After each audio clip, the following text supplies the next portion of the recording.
Namaste, I am Dr. Uttiyo Gupta, consultant endocrinologist attached to Medicare Super Specialty Hospital, Kolkata. आज हम discuss करने जा रहे हैं डायबिटीज़ का मैनेजमेंट या ट्रीटमेंट लेके। डायबिटीज़ का जो ट्रीटमेंट होता है उसका बेसिकली 4 हिस्सा है।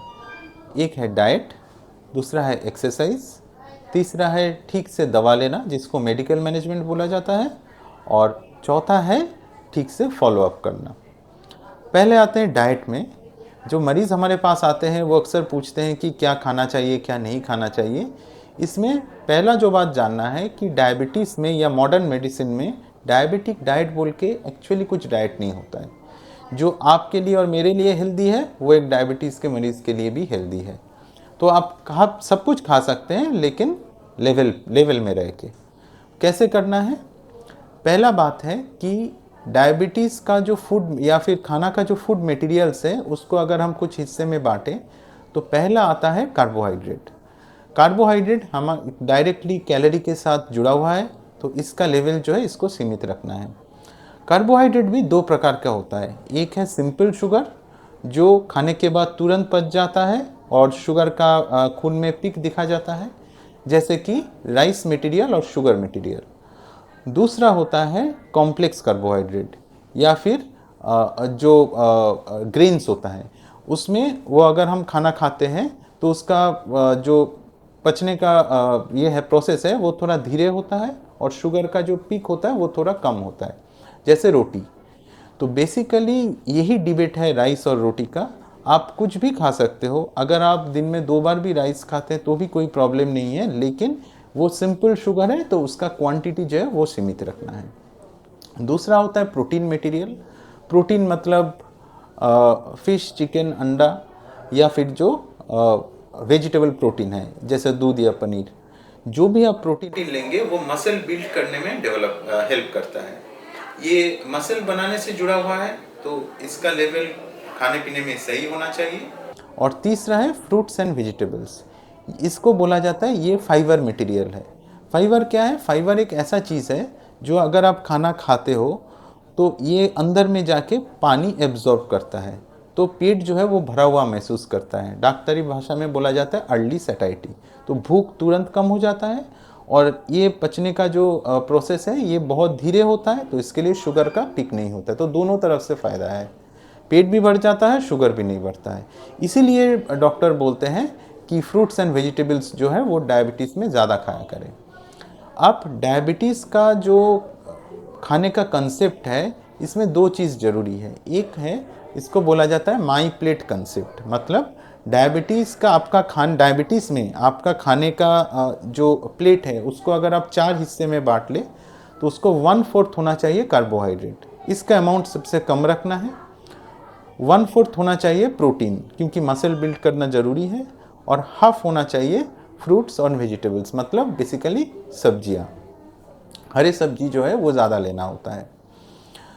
दूसरा है कि बोला जाता है 3+3 मील पैटर्न। मतलब खाना 3 मेजर मील होना चाहिए, ब्रेकफास्ट, लंच, डिनर, और इसके बीच में 3 माइनर मील होना चाहिए। जैसे ब्रेकफास्ट और लंच के बीच में 11 साढ़े 11 बजे कुछ लेना होता है, इसमें फल सबसे आइडियल चीज़ है। शाम का भी 5 साढ़े 5 बजे कुछ टिफ़िन करना ज़रूरी है, और डिनर अगर अर्ली कर लें जो कि एक्चुअली हेल्दी हैबिट है, तो आप सोते वक्त थोड़ा सा दूध या सूप कुछ लेके सो सकते हो। खाने पीने को अगर ऐसे आप 3 मेजर और 3 माइनर मील ऐसे इस हिस्से में बांट लोगे तो शुगर का जो ऊपर नीचे है, उथल पुथल है, वो कम होता है और उसका लेवल खून में सही तरह से बना हुआ होता है। दूसरा है एक्सरसाइज। एक्सरसाइज रिकमेंडेशन जो अमेरिकन डायबिटिक एसोसिएशन ने दिया है वो सारा देश में, पूरा वर्ल्ड में और इंडिया में भी वही फॉलो होता है कि 150 मिनट्स पर वीक एरोबिक एक्सरसाइज, मतलब 150 मिनट पर वीक। इसको अगर आप हर दिन के हिस्से में बांटेंगे तो करीब 20 से 30 मिनट पर डे होता है। लेकिन ये एरोबिक एक्सरसाइज होना ज़रूरी है। एरोबिक एक्सरसाइज क्या है? एरोबिक वो ऐसा एक्टिविटी है जो करने से थोड़ा सा सांस तेज होता है, थोड़ा सांस फूलता है, थोड़ा सा पसीना आता है, जैसे आपका स्विमिंग, साइकिलिंग, जॉगिंग, स्कीपिंग, ये सब। अगर किसी कारण पे कुछ करना पॉसिबल ना हो तो ब्रिस्क वॉकिंग भी चलेगा, लेकिन हल्का फुल्का मॉर्निंग वॉक नहीं, आपको तेज़ तेज़ चलना है ताकि थोड़ा सा सांस फूले, थोड़ा कैलोरी बर्न हो। तीसरा है मेडिकल मैनेजमेंट, आपको दवा जो है सही तरीके से खाना है, डॉक्टर से कंसल्ट करने बिना दवा अचानक से बीच में नहीं छोड़ना है। और चौथा है ठीक से फॉलोअप करना। इसमें भी जानना ज़रूरी है कि सिर्फ शुगर करना काफ़ी नहीं होता है।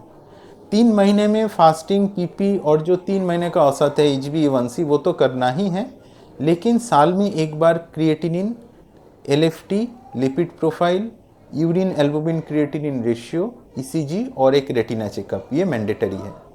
इसमें 2 चीज़ में हमें गौर करना चाहिए। एक है जो रेटिना चेकअप है आँख में, अगर आपको आँख में शुगर के लिए प्रॉब्लम आया तो इनिशियल फेज़ में इसका कोई सिम्टम नहीं होता है, देखने में कोई दिक्कत नहीं होता है और हमें पता भी नहीं चलता। लेकिन जब पता चलता है या सिम्टम होता है तो बात बहुत आगे निकल चुका है। तो इसीलिए साल में एक बार प्रिकॉशन के लिए रेटिना चेकअप बहुत ही ज़रूरी है, इसको ना भूलें। दूसरा है सिर्फ ब्लड में क्रिएटिनिन करना ही किडनी के लिए ज़रूरी नहीं है, एल्बुमिन क्रिएटिनिन रेशियो जो है, प्रोटीन लीक का जो टेस्ट है वो भी ज़रूरी है, क्योंकि खून में एक बार क्रिएटिनिन बढ़ना शुरू हुआ मतलब आपका किडनी का प्रॉब्लम काफ़ी आगे चला गया। अगर इनिशियल फेज़ में खून में यूरिन में प्रोटीन लीक होता है, अगर आप इसी स्टेज में इसको पकड़ लें तो कॉम्प्लिकेशन आगे जाने होने का संभावना बहुत कम हो जाता है।